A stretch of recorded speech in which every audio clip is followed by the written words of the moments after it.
Hello and welcome to our second look towards the weekend's racing. We've got Ascot, Haydock, and we've got Wincanton to look forward to. Cracking weekend just gone. Obviously, Newbury Super Saturday and Warwick's racing. I really enjoyed it. I was on course at Newbury. Brilliant day's racing, and Glory and Fortune, Betfair Hurdle, brilliant stuff. Gents, Lee, I've got to join with Lee and Harry. Lee, yourself, how are you today? Yeah, all good, Ash. Yeah, good weekend racing just gone there. Obviously, it was good to have a nap landed with Edwardstone, and it was good for us tipping the 20-1 winner as well. Glory and Fortune in the Betfair Hurdle. Also, I see Harry put up the 60-1 double there the other day on Sunday. So, Harry, that was a good show from you. Proper good that, Thank Harry. you, and obviously, Harry, 60-1 double. You had a few winners as well yesterday on Monday. You must be, you can't stop tipping winners, really. Well, long may it last. Apologies, I do sound a bit croaky. I've got quite a nasty cold. It's not COVID, before anyone asks. Lovely tipping winners, as always. It's much nicer tipping winners than it is tipping losers. I've got my Facile Vega mug that's come through the post from Hacked Up. So, as Lee will mention later on with the competitions that we're running, be sure to check those guys over. But no, just before we start, I think we should all go back to Funambulist Civil and Ashley's brilliant tip and lovely mention towards him. So, Ash, I'll let you take over, buddy. Well, look, I'll insert what I said here from last week. I don't see the prices at all. Like 3-1 Funambule Savola is an absolute disgrace. It's nothing on the horse, at all. I think the horse is great, and I fancied him for a race not so long ago, a race that he lost in. I just don't see 3-1 at all. 3 lengths behind Shishkin, end of the season Shishkin, where he really wasn't at his best, like you said. There's no reason to be putting in 3-1 here. I have to hold my hands up. I said that Funambule de Savola was a disgrace at the price of 3-1, and stood in the press box about 5 floors up at Newbury next to Roy Delagi. I saw my face turn red as a tomato as he jumped brilliantly. And I have to commend him. Jumped brilliantly, went well. Hitman just never delivered, really. So fair enough. I've been stung there, and it's not the first, and it won't be. I'm very sure it won't be the last. But when Glory and Fortune wins the champion hurdle, I'll be more than happy with that. So enough rambling on about last week. We'll include our naps table quickly here. Obviously, we had a winning nap through Lee. So well done, Edwardstone. Very good. Week 1, he's already off to a flying start with the naps. But we'll get cracking with the action we got on the weekend. It's week after week of brilliant action. And the ITV action starts at Ascot. It probably starts at Haydock, but we're going to cover at Ascot. The 150, Grade 2, Batu London, Reynoldstown, Novices Chase, over 3 miles. Just quickly get some prices up here. We've got Does He Know in there as the current favourite at 5-2. Brinkley for David Pipe at 7-2. Annual Invictus 9-2. Kurak Rambler at 5s. Doyen Breed at 6s, and you can have the rest of the field at 8s or above. Grade 2, Novice Chase. Lee, what takes your fancy? Well, I'll just start with that Kurak Rambler of Lucinda Russell's. I didn't think the run last time was too bad. That Warwick Classic can be a bit of a slog, but a length through under supervision. I think Does He Know? So Kurak Rambler beat under supervision by 6.5 lengths, getting £2. Does He Know beat under supervision by 12 lengths, giving £8. I know that under supervision crashed through the rail at Cheltenham, so obviously you can't take that literally, but I do think Does He Know will win this one. He beat 3 under through 5 first time out by 5.5 lengths. That went on to win some good races, a Class 2 and a grade race. It beat the next time out winner and Fantastic Cass, so that's decent form. Does He Know won a Class 2 in between. He beat 2 strong steers over 12 lengths and 38 lengths, I think it was. And he was down to running the Sky Bet Chase, I think it was. He's favoured for the Ultima, but I did read that Kim Bailey says he might not go there. I'm unsure why that was, but Interesting. I do think the danger in that race is probably that annual Invictus. He beat that Danny Kerwin and Torn Fred. Both of them have bolted up since. So yeah, he actually was beaten 2 lengths and give £10 to Alexia Denuts. And he won a handicap there the other day of 13 lengths. So that's strong form. So that's probably the danger. But I think, does he know, he actually ran 8 lengths behind Brave Man's Game in the Ballymore last season. So, Very nice. I mean, he's a good horse. He's got potential. I think he is a chaser. So does he know for me in the 150 to Ascot? Does he know? Yes, he was the anti-post favourite for the Sky Bet Chase at one point until being pulled out at the 2-day deck stage. Harry, yourself, do you agree with Lee or do you look elsewhere? No, look, obviously very valid points. Annual Invictus brings some solid form into the table. So does Corrick Rambler. Does he know? Obviously, we've talked about him as well. But for me, I'm going to take a chance on Sandy Thompson's Doyen Breed. I think, 3 chases today. Last from the most impressive. He's only beaten 3 1/4 lengths by 300 through 5, which is not bad form at all. Around Warwick, he's beaten 4 1/4 lengths by Bushy Park. He's rated 152 now. 142. Apologies. Ryan Maney's booked for 1 ride that day so far, with form lines behind him. I could see going well at 6 to 1. So for me, Doyen Breed in the 150. Yeah, no, it's a good shot. I did look at that, and I was there at Warwick when he was in behind 300 through 5. It was a great performance, really, from both of the horses, and that is potentially some of the strongest form coming into the race. I myself have gone with Brinkley. You can still get 5 to 1 about places, but some firms have even squeezed them into 3 to 1 second favourites. So it's there's already been a bit of money for him. A maiden hurdle at Punchestown back in the day. He was half a length off the Boss's Oscar, a length off Blue Sari, and 2.5 lengths off Ashdale Bob. And Ashdale Bob put it up to Gaillard Desmesnil last season, I believe.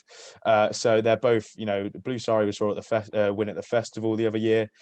So that's really strong form. And I think if he can follow any of that really with his other competitors, I think he'll have a great chance. The connections obviously love the race. Remastered won it last year for the same connections, so David Pipe and the famous Native River colours. And so they're not going to send any old yolk there. So Brinkley 5 to 1. I will take a little bit of that. Thank you very much. We'll move on to 225 at Ascot. So Class 1 listed Swinley Chase over 3 miles. Currently heading the market. Could get some prices. Racing Post will let load. Ask Me Early is the 5 to 1 anti-post favourite at the moment. Fiddler on the Roof stepping into listed company, 6 to 1. Caribbean Boy 8 to 1. Corrick Rambler, so he's there again, double entry. Our Power at 10s, both of them are 10s, and you can have what you like, 11 to 1 or above. I'll come back to you, Harry. I know you fancy one in this one, so what can you pull out from this race? No, I'm actually going to make this lad my nap, and I actually think he has an absolutely stupendous chance in this race. A listed race. He's been racing his last race in the Grade 3. Superb form lines behind Monkfish. Obviously, we know how good Monkfish was. Obviously, rolled out the season, but the form lines this chap has. I'm going to say his name, Fiddler on the Roof. He comes into it at 6 to 1, and I just think 6 to 1 you can even squeak each way value out of it. I would not be surprised to see this lad go off favourite. Obviously, a Tolworth hurdle winner. Only beaten 6 and a bit lengths, as I said, by Monkfish. And on his reappearance in opening company, he actually destroyed basically a Hoy Senior before he tipped up and unseated.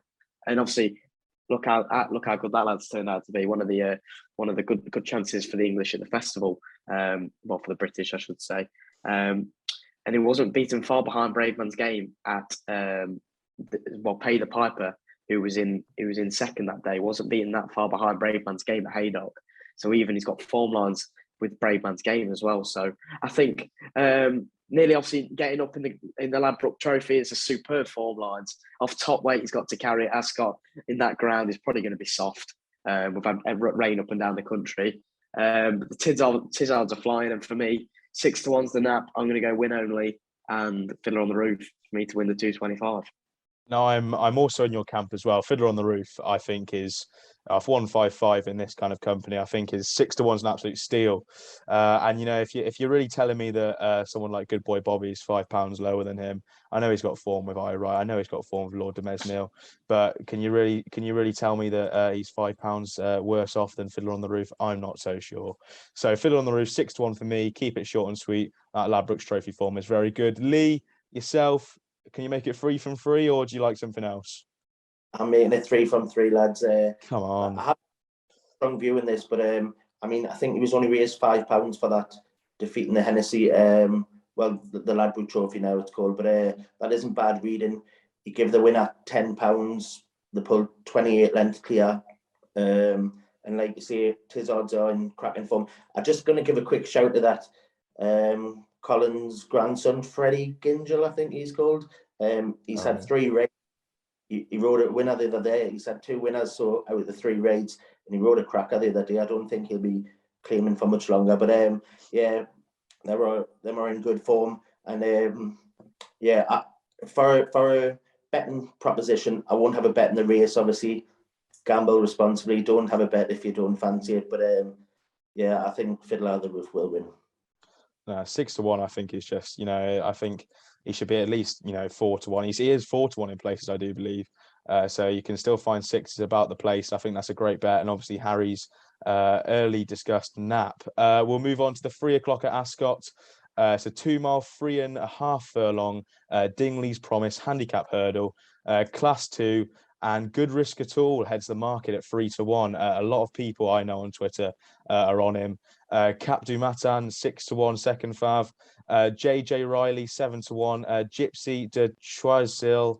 I've probably butchered that name. I'm going to have Lee to inspect that one. He's very good with his pronunciations. 10-1. Hervier's 10s as well. Zacconi Rebel at 10s. Flashing Glance at 12s. And you can have the rest bigger than that. I'll come to you, Lee, yourself. Do you agree with this Good Risk at All being 3-1? Can you get on board at that price? I'm on board already, yeah. So Good Risk at All for me in this race. I thought he was easily the best in the last day. He fluffed the last and then he finished strongly. That Barrichello, I think, of Donna McKeon, so he got first run. I think there's plenty more in the tank for this Good Risk at All. He was second to one more for the road, I think, in a bumper. He's a listed winner now. He went into a Cheltenham bumper, won that. He followed up by beating the Betfair Hurdle second. I like to move it in that bumper. The third that day was the Lanzarote fourth, and I think he's been a graded runner-up. That Giuliano Bello, I think it is. Giuliano Bello. Sam Thomas thought this was a supreme horse. He actually got within, I think it was 6 lengths or so to John Bond first time out. Obviously, we know what John Bond's done since. I think that's good form, and I think he's well in here. So, yeah, Good Risk at All for me in the 3 o'clock at Ascot. No, I completely can see it. Obviously, I think he's 127. I just can't believe he's such a low weight. You know, so many people have been speaking about him. I thought he was, you know, a bit higher rating than he is now. I personally, I've never got on board, and I never am going to get on board with this horse. Just can't find the right day for it. But Harry, yourself, the Dingley's Promise handicap hurdle, where are you siding? Yeah, I think it's wide open, isn't it, lads? To be honest, it's not one that I'm kind of 100% sure on. But I might end up having a small play on each way on Flashing Glance at 12s if Tom Lacey decides to send him. I think at 12-1, with Easy's landing there with top weight, it's just making the handicap absolutely wide open. But to be fair, it's like I said, it's wide open. This lad went novice chasing since come back over the smaller obstacles. Won last time out, beating Stronglands, but in behind was Chitabello and the Skeletons. Obviously, Chitabello is not a bad horse, as we all know. That's strong form. One from the race that's come out and won since. So I think if this lad goes, I think he could go well at a good price. And 12-1, I think is good each way value. You know, Tom Lacey in great form, and I'll keep mentioning it till the sun goes down. But that winner in the Betfair Hurdle, Glory and Fortune, he's a top bloke. Tom Lacey, he comes across really well in his interviews, and he was lovely to chat to on Saturday. I would give a mention. This isn't my selection for the race. I would give a mention to his other horse, Lozzymouth. Purely because when I saw him at Sandown, where he absolutely battered Viva La Villa by 14 lengths, I believe, that performance was just monstrous. I was completely taken back by it. You know, he bombed out in the race behind Stage Star, the Shallow, or is that the other one? Shallow? Yeah, Thank you. Yeah, so he completely bombed out on that, but you know, you can put a line through the run. He's 12-1. He could get into the frame, and I will obviously mention him. But my main play for the race is Highway 102. He ran in the Lanzarote when he possibly ran into one in Cobbler's Dream, and Cobbler's Dream won by 5.5 lengths. He's only put up £1 for that run. Cobbler's Dream was put up maybe, I think, £4 or £5. He's only put up £1 from 132 to 133, which I think is, you know, awfully nice from the handicapper. I think a drop down in trip will benefit him. Throughout the race, he went from the front, and he seemed the jockey on board seemed to be pulling the whole way. So I think maybe if he drops down to, that was a Lanzarote was 2 mile 5. This is 2 mile 3.5. I think maybe a quicker pace might suit him. He can get into more of a rhythm, and he might be able to make it from the front. You know, form wise, he beat Mount Winster by 19 lengths as a novice hurdler. Mount Winster is now a 133 hurdler. So, you know, if you're beating your own company on overalls rating by 19 lengths, it's got to be something good. You know, he's been on a bit of a mend on his handicap mark since he beat West Cork by 5 lengths off levels. He got put up £11 to 146 when he beat West Cork, Kid Commando, Buzz, and Gary Claremont off levels. So he's just been creeping down. He's now back to sort of a mark of 133. So I think he has a great chance in the race, and that's 12-1. It's a wide open race, and it's great to see so many entries. 25 and only 18 can get in. It's great to see a race potentially get into its max numbers. Had a bit of a poor weekend on numbers running at Newbury just gone. 3:35 at Ascot is our final race we'll cover at Ascot over the weekend. It's a 2 mile 5 Betfair Ascot Chase Grade 1. And it just looks like a proper humdinger. This it's one you really can't get your head around. Well, personally, anyway. St Calvados at the moment, top of the market, 10-3. Obviously, went very well in the King George. Fakir Duderi 7-2. Fanny and Destraval in there 4-1. Can we trust his handicap form in graded company now? That's only time will tell. Mr. Fisher 4s. And Dashel Drasher at 5s, and the rest of the field at 10s. We'll come to you, Harry. Where could you see the Betfair Ascot Chase going? No, look, I think it's wide open, to be fair, Ash. I think there's a lot of horses that come into it with a lot of potential of winning this on the day. For one, Fakir Duderi's.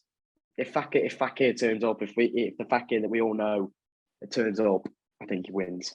Beaten by Allaho. Allaho is an absolute machine. Probably wins at the festival. So 4 lines behind that lad is good. And obviously Kevin Blake was keen on saying that he's near his best, as you were saying, Ash, earlier on, just before the show. But for me, guys, I'm gonna have a little play on Mr. Fisher. James Bowen's already jocked up. This lad beat Eldorado Allen at Kempton last time out, who has since gone on to win well, but beating Raw Pagais at Newbury, excuse me. Rated 160.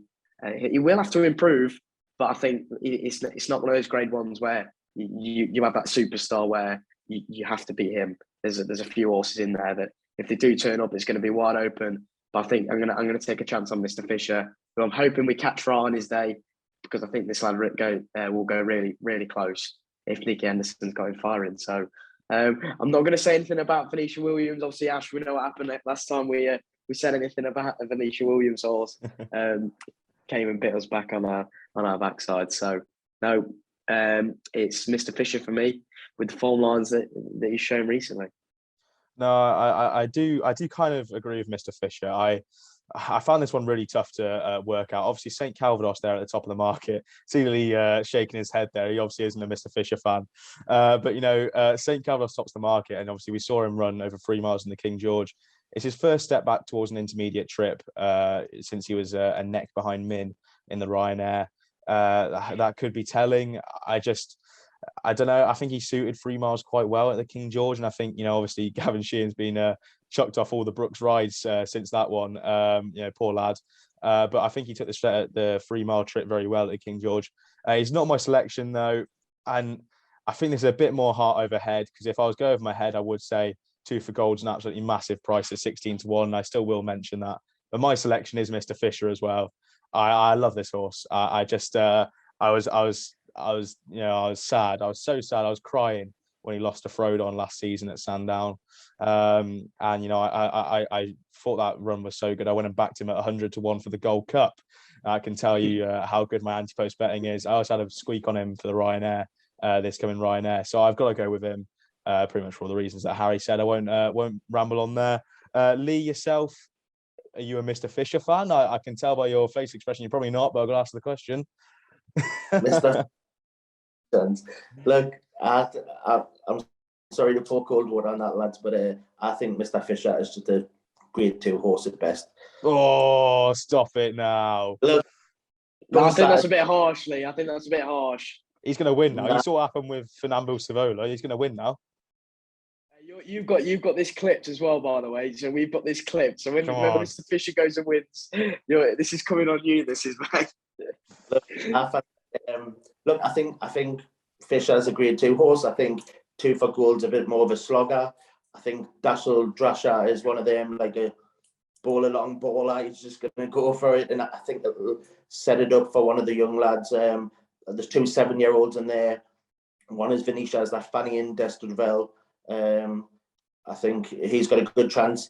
They're in form. Charlie Deutsch will probably ride. He gave £15 and was only beaten a length and a half round here with second at Phoenix Way, I think it was. It was a strong fourth in the Old Drawn Chase and won well at Newbury in between. But I can't get away from Fakir Du Dairies of Joseph O'Brien's. Look, as a 4-year-old, he was 4th in Classical Dreams Supreme. He ran the Triumph winner of that year, Penton Hills Close at Aintree. He followed up at Punchestown with a second at Fusel Raffles. He then beat Mellon first time up over fences. He went on to win the Drimmore. That was when Samco tipped up, but still a good race. And then he put the kettle on close in the Arkle, which she then followed up in the Queen Mother next year. But then last season he was second to Shatton Poisson in the Dublin Chase, I think it is. Second to Allaho in the Ryanair. He beat Tornado Fire, who obviously won the Gold Cup. The King George. He beat him in that race. He was 3rd, and then he won the Mellon Chase by 11 lengths. I think it's got all strong form. He comes this season. He won the Cornmeal Oil Chase. He won that well. I think he won it by about 15 lengths. He ran in the John Durgan behind Allaho. That was strong form. I think Envoy Allen was behind him. Tornado Flyer. Janet Dill, he even ran 3rd in the Irish Gold Cup a couple of weeks back there. So I think that's strong form. And I think it's a 2-horse race.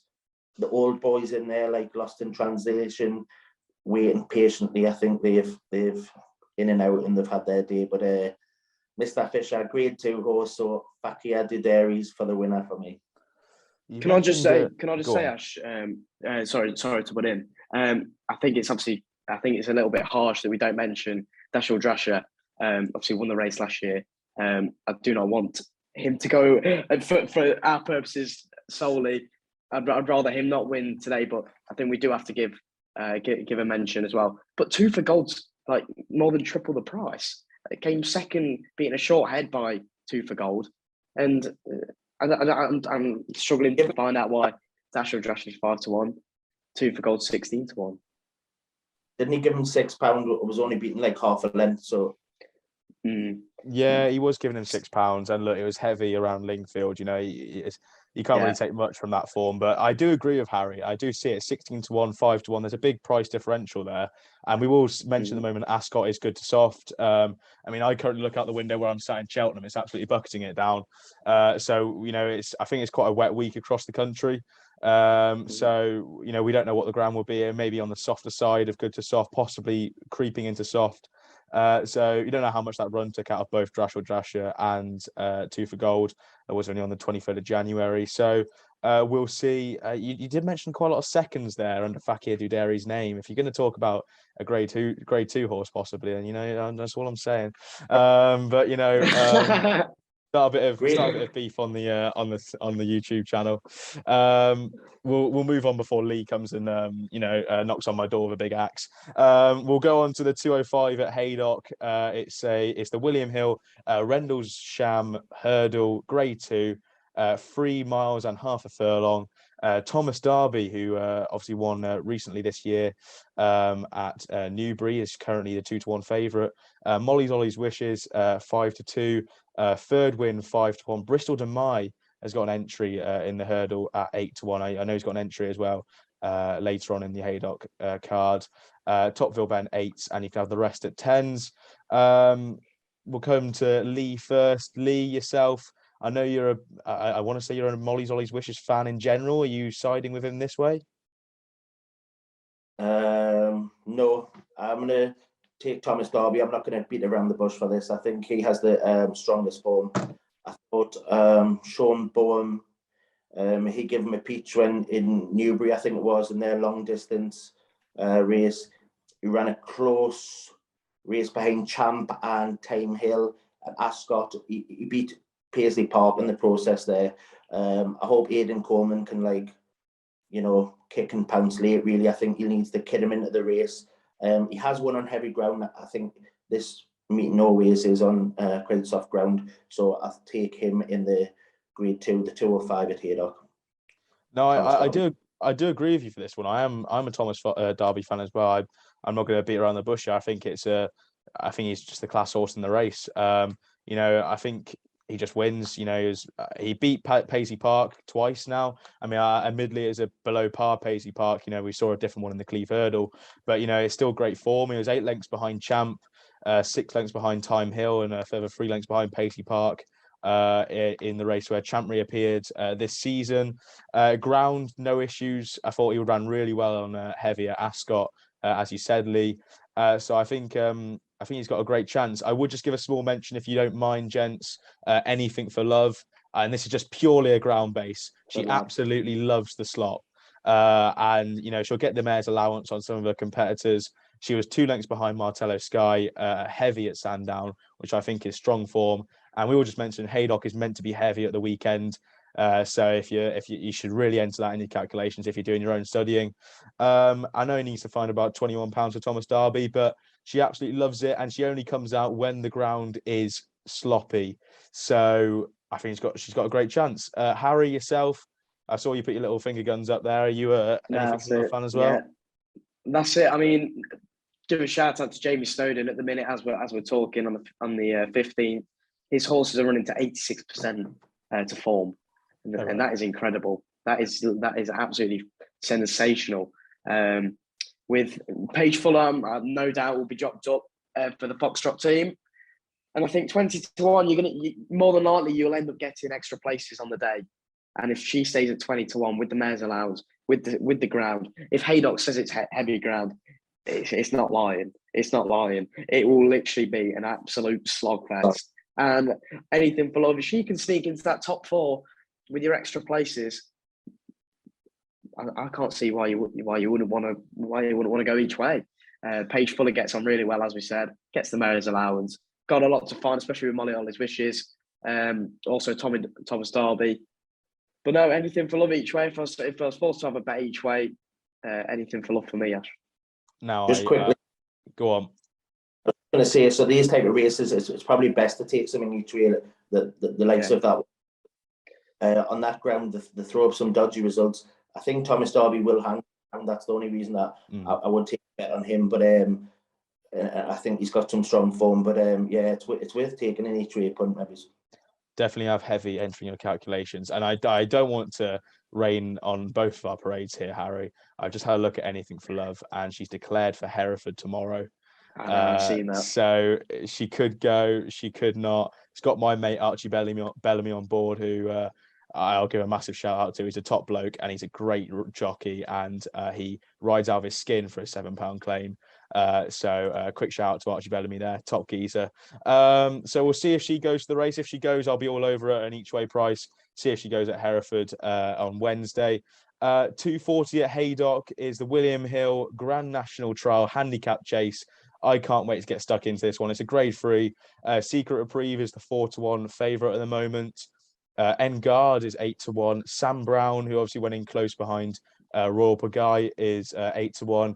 10-1, the old gun, Black Lion. Commodore's 10s, as well as Fortucus, Ford something. Bristol Demay's also got his entry in here at 12s, and he can have the rest of the field at bigger prices. I'm going to start up here. I've got a fancy for this one, and I was torn up between two. It was either going to be this one or Black Lion. I think it's a race. First of all, there's a lot of suspect stayers in there. It's 3 mile 4 on heavy around Haydock. You don't want something that's only gone over 3 miles. You want a proper tried and tested stayer. So I think that's why both of these horses that I'm going to mention have got a great chance. Obviously, Black Lion, he's in the form of his life at the age of 13. I was seriously tempted to tip him because, course and distance and ground back here in December, he bolted up by 28 lengths. He loves Haydock, so he has a massive chance. But my selection for the race is going to be in these colours, as you see right behind me, in these scarves dotted around the place. It's Time to Get Up for JP. This 8-year-old stays for fun. He won a Midlands National, which is a 4 mile 2 event off a mark of 138. He's won a 3 mile 1 handicap chase on heavy by 5 lengths, and he looked like he could go around again, really. And so it really does suggest that the ground and the distance will be no issue at all. He was 11 lengths behind Monkfish in a 2 mile 7 maiden hurdle at Fairyhouse on heavy, we know how highly regarded Monkfish is in that Mullins stable. So 11 lengths behind him has got to be brilliant. And, John Joe isn't in any bad form at the moment. He's doing fine. And I think, if you're looking towards maybe going back here for the Midlands National on the Saturday after the Cheltenham Festival, this could be a good trial for him. And, he could obviously go for the Grand National in April. I think he's got a solid chance at 12-1. I believe he's 12-1. He might even be bigger. 12-1 across the places. But Lee, yourself, Grand National Trial, who are you siding with? I do like one in this, but I'm unsure if he'll go here. But the Galloping Bear, he is down to run, but I think he was only raised £5 from the last day. But he's won over 3 mile 4, I think, and on the same type of ground. So ground and trip won't hold any fears for him. He's an each way price. I think he'll be that 13-year-old Warrior, Black Lion. He stays all day. That Commodore, I think he was back to form the last time at Cheltenham, but he never seemed to back up a run. So he never puts 2 good runs together. I like Akel for Venetia Williams. That's the other one for Venetia. I think I'll have a saver on him. I think he stays well as well. But the Galloping Bear and the 240 at Haydock for me. I think for Christmas, gents, we're going to have to buy ourselves a pronunciation guide for these horses. We're absolutely butchering all these names. Really? Harry, yourself, where can you see, where will your money go? Well, it's so wide open. Obviously, Secret Reprieve was so impressive at Chepstow when beating the two amigos twice. But I think for me, I'm going to take a little chance on Sam Brown. I really liked his race in behind Royal Pagaille. Backed up the form since. Obviously, Royal Pagaille, we know he's a top class horse. He just is, loves it around Haydock as well. So I just think, given the fact that Royal Pagaille is so good around Haydock, on the ground that he had as well that day, it looked for a minute that Sam Brown was actually going to come and get back up. Obviously, it's a top class weight carrying performance. Royal Pagaille carrying 11-10 on that ground was just sickening. Really, it was just a brute of a performance. But no, I think I've got to give a shout out to the Bristol Demai if Bristol goes. Top class horse, tries his heart out all day. Loves it around Haydock as well. Let's not forget. But I think if Sam Brown reproduces the form, he shouldn't be far off. An 8-1, you can get in places. The race might cut up because he's 16 entered already. but with the ground heavy already, it's going to be slop like we said. So Sam Brown for me will handle the conditions, and yeah, he's my pick at 8-1. There'll be a tear in my eye if Bristol Demai wins at the weekend. What a horse! Definitely. Absolutely love him. Could see him go back to the national. I think he pulled up last time going to the Grand National. So the final race on ITV that we're going to be covering, here we go to Wincanton. It's the 320 at Wincanton. The Wincanton Matchbook Exchange Kingwell Hurdle. It's a Grade 2. It's got last year's winner in it. Obviously, we saw Goshen bolt up recently. He bolts up in this race last year, and he tops the market 11-8 favourite. Adagio second in the Triumph, 5-2. Monmoral 7-2 in there. All Mankind, I think he's been a little bit forgotten horse, 11-2. Skelton's other runner, Favois, currently entered at 14-1, and Landinabo Lad rounds up the field at 25-1. Lee, we'll come to you first. The Kingwell Hurdle, obviously Goshen at the top of the market. Are you siding with him, or are you finding something at a price? Look, I am with Goshen. I'm just going to mention that Adagio, so I'm going to keep beating the drum of that Greatwood Hurdle. I think it was cracking form, so it was top weight in that. It ran second. It was just beat off West Cork, but the 5th Tritonic won a good race at Ascot after that. Glory and Fortune was 6th. He's come out and won the BETFAIR, as we're seeing. 7th was Marie's Rock. She's a listed winner last week as well. The 14th, Baliandi. The 15th, Cormier. The 16th, Meek Maestro. He won a good race at Catterick the other day. He bolted up. The 17th even won Roland Ward. So to go top weight in that and go close, I think that was a good run. 5-year-olds do struggle then to obviously step up to the top table though. So Goshen going round that way and on softish ground, I think that's ideal for him. He won well last time, confidence booster. He skated in this last year, and Goshen for me. Harry, are you making it 2 from 2 for Goshen, or are you going somewhere else? Yeah, and I think it's 2 from 2 from me, Ash, and I think you've got to be absolutely out of your brains if you think Goshen's not going to win on Saturday. Just to let you know, it was quite interesting. Jamie Moore will not be riding Goshen on Saturday. It came out on Twitter. He's going over to ride another horse. I can't remember who he's going to ride now. She's going to be sad. This is going to flash up. Say again. Porticello, I think he's going to ride Porticello, that's the one. Yeah, that's the one. I should have knew that. My bad. So Joshua Moore is going to step up on Goshen, and I think it's a steering job going right-handed. It seriously is. He's beat All Mankind. He's got freakish ability, as we know, and Adagio's a 5-year-old. He's got to step up. Monmoral disappointed at Newcastle. I think Paul Nicol did say there was something wrong with the horse, but I just think Goshen's an absolute 11-8, guys. If he reproduces anything near his best form, he'll walk round. As simple as walk round. It's a really interesting one because my brain wants to say, yeah, this is Goshen easily. You know, he's right-handed. He absolutely skated in by 15 lengths recently. He obviously won this last year. There's no reason to say why he can't. A little bit of my brain is saying, you know, he's quite unreliable. I think it's a really hot contest. Monmoral, I think it's quite easy to forget. And I also think All Mankind, like, if this is, what was he? He went for, I want to say he went for an Arkle. And I could have got that completely wrong. Did he go for an Arkle, yeah? Yeah, behind Shishkin he was. Yeah, and he was, you know, he didn't do much, but he was in there close in the market before the off. And you know, he's now 11-2 in this back over hurdles. So I think, you know, you could make a case for him at 5-1 if you really want a price. Yeah. But in the Triumph though, Goshen had him burnt off. So Goshen had him completely cooked, All Mankind. So I think Goshen is the better horse, especially going that way and especially on that ground. Obviously, then he's reverting back from chasing as well. So All Mankind, it'd be interesting if he does go there. But I think Goshen does have the better him. I think Adagio is just the potential one, and he'll probably go closest if anyone's going to run him down. And I do agree with that because my selection is going to be Adagio.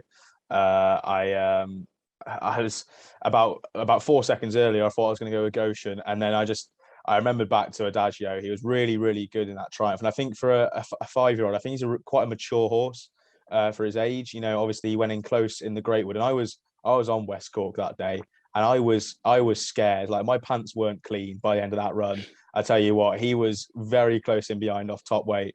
And I just think he's got another cracking chance. I think he's really mature. And I think Goshen, you know, you've got to be a brave man to, you know, side with him. I know it's right-handed. I know he absolutely skated in. But there's just something that's telling me that he might not, you know, back that up. He seems to, you know, he's quite hot and cold. So Adagio for me, I think is going to be my selection for the race. So that's all the ITV racing covered. Which Lee's just going to give a quick shout out to a few more races on the Saturday card. So Lee, please do take it away. Yeah, well, actually, just on that race, so there's the 1:30 at here is the Vic Daladorum. It's often a good race, actually, but there's got that Porticello in. I actually think it's a good point that Jamie Moore's going there. He obviously must fancy it to give up the Goshen ride as well. I think they're probably thinking, so like, Goshen's not going to go to Cheltenham. Porticello is. He wants to be on that, but he obviously thinks a lot of him to give up that ride over there. But I think I've got quite a line through it, actually. So Forever William was beat 9 lengths by Porticello in the Grade 1 at Chepstow. But then he actually beat Isio by 9 lengths at Cheltenham the last day when they were behind Pied Piper. So I think he has the beating of that Isio. The two of them are down to run, but Porticello for me in the 1:30, and in the 1 o'clock as well at Haydock. I will take a chance each way on One True King for the Twiston Davies. He managed to snatch third the last day. Sorry, he was fourth. He couldn't manage to snatch third. He's back up to 2.5, which should suit. The 5th won a good race at Musselburgh last week, and the winner, Pharaoh Bamboo of Venetia's, he ran second at Sandown last week, so I'll take a chance each way on him. 1-2 True King in the 1 o'clock at Haydock. And just to mention one at Ascot in the first, that Walking on Air of Nicky Henderson's. I think he's short as 7s or something for the Ballymore. Obviously impressive at Newbury last time. He runs in that one. If he doesn't take his chance, but I think he will, because Nicky will want to run into him, get some experience into him. That'll be his second run over hurdles. If he doesn't run in that Lossiemouth, what you mentioned earlier on, he's declared to run. I think he'll have a good chance. If not, but that Walking on Air, definitely want to watch in the first at Ascot. Just on that race, I just had a quick look through it. It's a really, really hot race, and I've just I'm completely all over Walking on Air. I was at Newbury when he won, and I thought it was, you know, it's so impressive. I just couldn't put words on it. It was the ground wasn't great, and he just quickened away well. Won by, you know, different postcodes, and I think, you know, I've backed him already for the Ballymore, so I've got to fancy him here. I've just realised Mr. Glass is currently entered in the race as well. Now I did have. I heard Harry Durham saying he's not going to go there, so I don't think he was behind Constitution Hill. If he does run, you know, that could be a lane through him. But the way Nichols is running, probably not be true form and running of him anyway. But I don't think he's going to run in that. Yeah, well, that makes my job easier, because I have had a small amount on him very early in the season, a small amount on him at 50s for the Ballymore. So that would have been tough for that. I also do agree with you with the Porticello as well. Before we saw these Irish monsters come out and absolutely tear us a new one, Porticello was my triumph horse.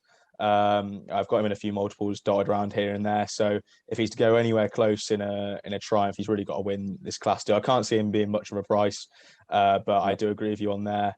And I just want to give a quick shout out to the Golden Park card. The 220 at Golden Park's a grade 3 Red Mills trial hurdle. It's got the likes of Soldier in there. Tiupu's got a champion hurdle entry. Quilixios, Irascible, Durasso, Cashback, Chasham Street Lads, really, really hot. And interestingly enough, the Tide Turns has got an entry in there. I know he ran at the in behind Vauban, 8 lengths behind Vauban in the Dublin Racing Festival Triumph Hurdle, sorry. And I've tracked this horse since he won earlier this season. So I know it's a really hot contest with the likes of Calixtos in there, but I might have a squeak on him, the Tide Turns at a price. And I also think there's another graded event there as well. I think it's a grade 2 Red Mills Chase. It's got Any Second Now in there. He was fancied for the Grand National. It's got Melon in there, Royal Rendezvous, Hardline, Daily Tiger. Chatham Street Lads also got an entry here. Castle Grace Paddy. I personally haven't got a fancy for it at the moment. I maybe, if I was pushed, have a little look at Black Bow. I thought his run at the Dublin Racing Festival was interesting. He faded quite badly over 2 mile 5, so I'd happily, but he's traveling like an absolute steam train, so I'd happily give another go on him. I know it's a really hot contest, but I wouldn't have a strong fancy in that. But just a little look towards the Golden Park races. Looks like a cracking weekend of action ahead of us. We've covered our fancy, so we'll quickly go to the naps. So Harry, we've already heard your nap, but would you just reiterate for the purposes of the video what will be your nap on Saturday? Yeah, so my nap, lads, is Fiddlerontheroof in the 225 Swinley Chase. It's 6-1 at the minute, and I think it's an absolute lump job, to be fair, because I think he's going to walk in. So that's my nap for today, for Saturday's races. So yeah, Fiddlerontheroof for me. That is some bold claims. We've got Lee saying that Mr. Fisher's a grade 2 horse. We've got Harry saying a lump job, he's going to stroll in. We could have lots of clips coming into next week's video. But Lee, your nap, where's it going? Good risk at all at Ascot. I think he's well in. I think he should have won the last day. Sorry, I haven't got the time of that one. I think it's the second race on the, or third race on the card. 1. Wait, is it Haydock? What? No, it's Ascot? 150. It's the fourth race on the card and the third ITV race. So there it is. There it is. Harry with the knowledge, endless knowledge. There we go. So good risk at all for you. He's 3-1 currently. So that's where Lee's nap's going. I'm going to be going to Haydock for my nap. I'm in the Grand National trial, and I know I fancy 2, so it's really hard to split them. But I am going to go for my nap. Time to Get Up at 12-1. I think he's a proper stayer, and he'll love the ground. And John Joe Neal, I could assume John Joe Neal Jr. is going to get booked. He's a cracking jockey, and that'll be where my nap is going. If I'm correct, gents, that's all we're going to be covering for the races. I'll quickly just go over to Lee. I think he's got a few things to mention before we finish for today. Yeah, I was going to mention a couple from the weekend gone there. Brazil, I think he was impressive at Nace that day. Whether he's Fred Winter bounder or maybe he's too high in the handicap now after that run. Tipped by me at 4-1, went off at 9-4, just like to say. Yeah, there we go. Just get that one in, Ash. Get that one in, lad. Good lad. There it is. I think Journey With Me, he ran a good race. Doing what he needed to do. I think a disappointment in that race was O'Toole. He was no good in that race. Ellie May, she done herself no harm for the Mare's Chase, and there was Billoway as well for the Hunter's Chase. He's helped his credentials for that one. I don't know if he'll win it. He's a sloppy jump. I mean, he's obviously went close a couple of times. He finished second a couple of times, but he's a very sloppy jumper. And the standout one, obviously, well, for me, Edward Stone, he helped his Arkle bid as well. I think he flies the flag for us in the Arkle. I think he'll go close. I'm not a fan of this Blue Lord and stuff like that, but I think he's got a good Blue Lord will win. Blue Lord will win. So many clips, gents. So many clips are coming out from this video. I can't wait. I was just going to mention as well, Brave Man's Game. When I actually watched it live, I thought his jumping when Pat's Fancy come to him was the worst of the jumps. But when I looked back, he was just different class, really. He gives £16 to Pat's Fancy, beat it easily. And when you look at Paul Nicholls' form, it only boosts Brave Man's Game's performance, I think. So I know you liked him, Ash, and I know you like Fancy Harry, but yeah, I think that was a cracking run from him.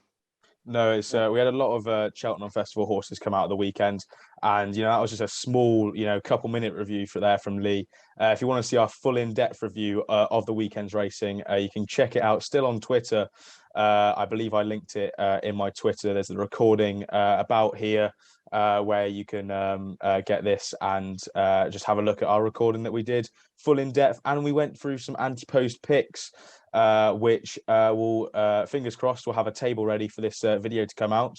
And well, I can't remember, to be honest, what I said or what either you said. So we'll just put them here. You can have a look at the table about here. That's our anti-post picks for the Cheltenham Festival so far. And of course you can catch that on Twitter. We are just Sorry? To say we are live every week on Twitter, so it's on the top bar of Twitter. If you want to join in, if you want to ask any questions, just message us. I don't know if you want to put down our Twitter names on the bottom there, lads, but we are 8 o'clock every Sunday, and it's all things Cheltenham. Any anti-post picks you've got, any questions you want read out by the lads as well, we'll do that. But definitely join us and have a bit crack on a Sunday night. We had some great viewers on the weekend, much improved from the week before, just building and building, very consistent viewers as well. So we'll try to keep this up going forward. And Lee, I think we have a little sort of name announcement, I guess, really. We've kind of decided to give our little trio a name. I may as well go for it. We're Only Fools Love Horses. Now, yeah, you can smile, laugh, or cringe, but we're going with that. It's a very unique name. I think there is a syndicate named after it, but we're the first ones to go for it, podcast media terms.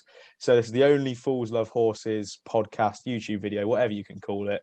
And yeah, we'll be using that going forward to refer to ourselves. So, go on. Got my competition as well. So last week we ran a competition called Other King, him on Twitter. He actually won our gifts from Haydock Racing. I think Harry's got the mug there from their site. It's a good site. So he won some gifts from them, socks and a mug and everything with the different colours on, the racing silks. This week we've got actually 2 tickets to the all-weather championship final at Newcastle on Good Friday. So it's worth good money. There's 2 tickets there, the 2 premier tickets. So you just have to comment in the box below on this video, tell us your weekend nap, and we will pick a winner on Sunday night on the live chat. I want to say the all-weather final went from Lingfield to Newcastle this year. I think I'm correct in saying that. I'll give a quick shout out to Tony Carroll, one of my home trainers, loves the all-weather, and will fingers crossed have some runners in the final, if not throughout the championship. And I will find it even funnier if Facile Vega bombs out and turns into a low-graded handicapper, because Harry's already invested in the mug at this early stage of his career. But I think, gents, that's all from us. Thank you very much for getting through that and looking at our ugly mugs for a good 40-45 minutes. We'll catch you Sunday night, as Lee said, on our Twitter live. We'll review the racing that we've gone through, hopefully give ourselves a pat on the back after landing some naps. Yeah, that's all from me. Fingers crossed, see some good racing. Thank you very much for watching, and yeah, oi time to get up. See you in a bit. Yes.